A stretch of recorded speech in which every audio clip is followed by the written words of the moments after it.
Hey friends, welcome back to session 3 of our first day where we talk about niching and the basics of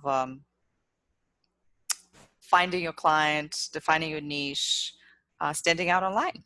So today, in the next 20 minutes, I would like to talk about building your trust online, 5 strategies to let your client know, like, and trust you. It's really important because there's a lot of mindset shifts included here. We think that our client buys from us because of how wonderful our product is. But that only propels perfectionism because when you realize that there's so many people whose products are even better, they look better, they're more attractive, they have been in the game for longer, and they know a lot more than you do. And so as a result, it paralyzes you, and you're like, oh, my course just needs to be better and better and better. And in the end, it just doesn't take you anywhere. So 5 strategies to let your ideal client know, like, and trust you. So that's why the previous exercise is so important, because it leads right into this. Why? So when I ask people this simple question, I could probably um, do a little questionnaire, but I won't because we're not in real time. But when do people buy from you online? When you think about the answers to those questions, is it A, when they see your credentials? Is it B, when they really need your product as opposed to 500,000 other products? When they believe you're the most experienced in the industry, which means they have spent all this time looking at all the options, which is really impossible. And finally, when they know, like, and trust you. So most of us coming from the brick and mortar schools, our first idea is I just need to be more licensed, more professional, more of this, more of this. And that creates a not enough image and not enough mindset where you rush after, after different things and certificates. But then in the end, you don't get the goal where people feel like they can buy from you.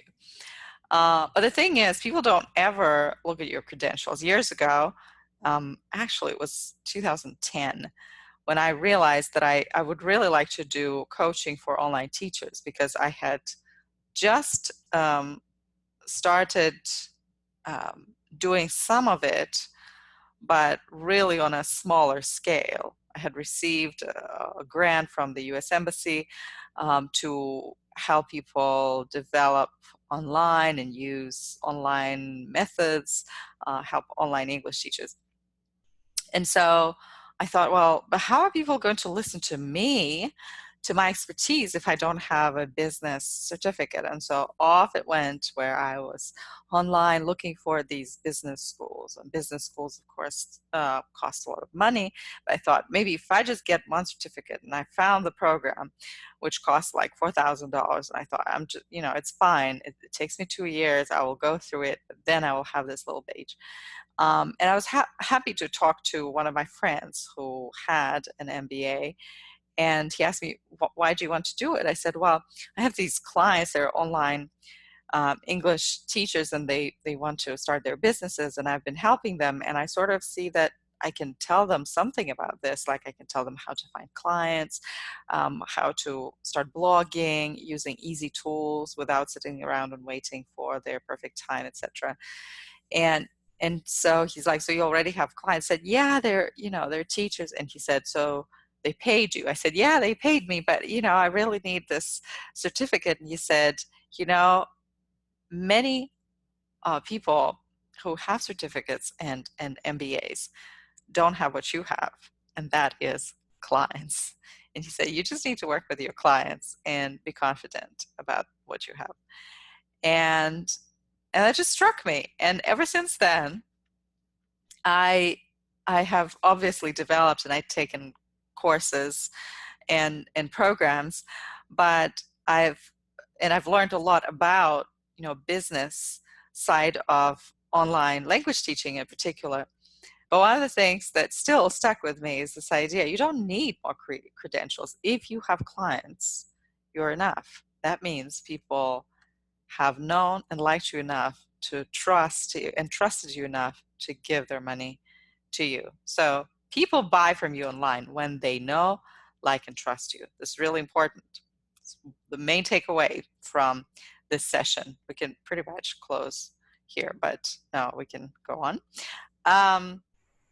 So how do they know, like, and trust a person that they don't know? It's one thing that, maybe people connected with me here or there, but let's say you go online and they don't have that big, platform where people trust the platform, and by default they buy everything from the platform. It's like Amazon.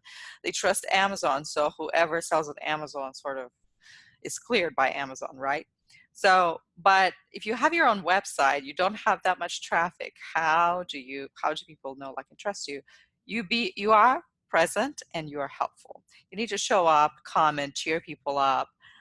Maybe on social media, maybe commenting on other blogs, being a part of a community, a paid community.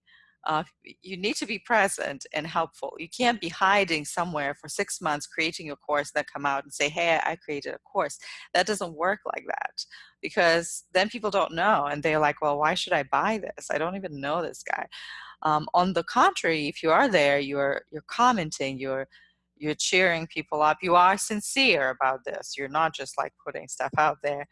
um, so really, be present and be helpful. Practical points here: use the same picture on social media, and the same picture that shows your face. um, Otherwise, people will not remember you. And then your business name and the tone of your message. People remember your tone. They will remember how you make them feel. So remember that. Um, Now, be positive and stay away from comparison, trashing, negativity talk. And I hate to say this, but I need to say this.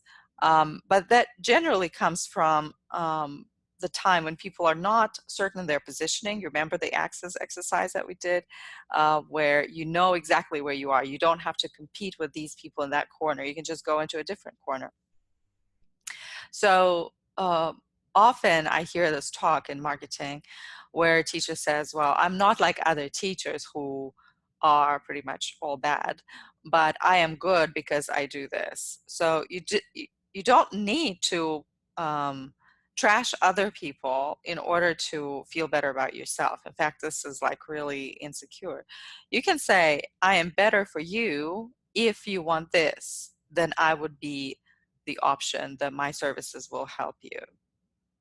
You don't need to compare yourself. In fact, comparison is really something that is going to make you miserable, your own business miserable. So I am going to include the Internet Pledge by Alexander Franzen, actually have included in the workbook.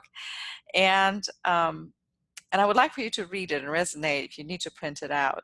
But this is really important. You always have to remember that even when you compare yourself to others, and if others may not be doing things right or you disagree, they're still real people. And so even if you disagree, even if you're like compelled to write this awful review, think about it, stop, let it cool your jets. Think about this. There is a person behind it, a real person. This is not just an internet face. Promote other people's work and seek to collaborate. It's really important. Next one, communicate your core message, not just what you know. Your core message connects you to your audience emotionally. Why? And that goes back to why. Why are you doing what you're doing? If you're teaching German to people that are going to travel to Switzerland, the German-speaking Switzerland, you want people to connect with that place. You want to help them, immerse themselves into it. You want to build that connection. You want to find, maybe famous people that lived in the area and their work, their poetry, their music, their whatever. You can give people some trivia about that place, because isn't it true, when we love a certain place, we want more of that. It's just insatiable. And when you have that quick connection into that world that makes us feel so fulfilled, and we connect with that emotionally. So you are more than your job. You are more than the knowledge of grammar. Share your personality also, your story, your life. Decide how much of it you want to share, but trust that even the little bit that you share is going to inspire people.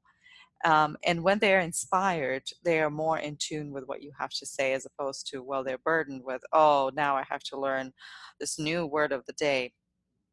Next one, be consistent and persevere. I hear the sentiment all the time. I worked for 3 weeks and nothing happens, or 3 months. Um, well, if you feel overwhelmed, it's okay to take a break. You're in it for a long haul. It's not going to build itself in 6 months. Whoever comes up with that story does not tell you that there were probably 10 years before those 6 months of breakthrough.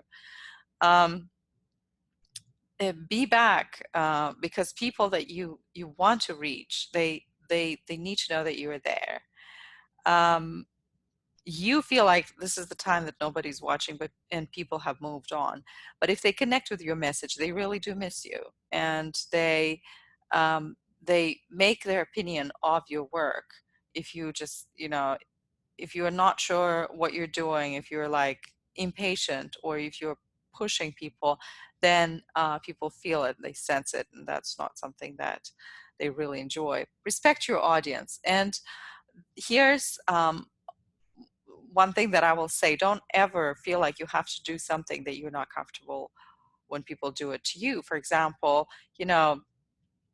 timers, fake timers, or pop-ups on your blog. If you don't feel good about those pop-ups, if you like get frustrated when people try to trap you into signing up, and you feel like you have to do it, I want to give you permission. Don't do it.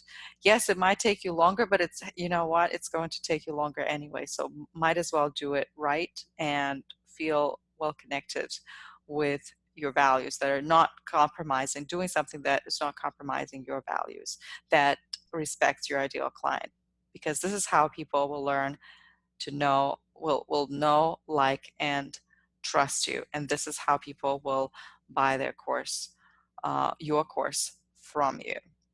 So in the next presentation, I'm going to dig deeper into, preparing a course. How do you prepare your course? Your first steps in that direction. There's really a lot of mindset exercises. And I hope that as we move into it, you now have a better picture of who is it that you want to attract, why you're attracting them, and how you want to help them. That's really important. So I'll see you in the next session.